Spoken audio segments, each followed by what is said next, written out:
I came to extend my condolences to him and to the family of the former President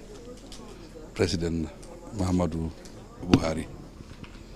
As I just spoke to the President, I told him Buhari was our colleague. He was a friend and he was a brother. He was a father figure to us. And he was a very humble president.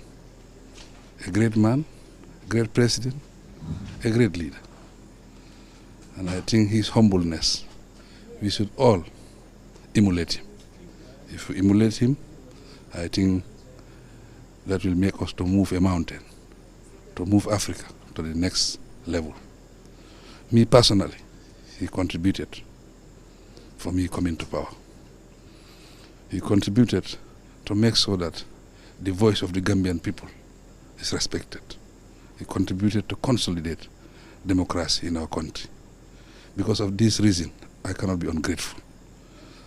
My conscience would not have allowed me to rest without coming here to share my respect with the President and the family of Mr. Buhari. We will remember him. He will not be forgotten because he has a legacy.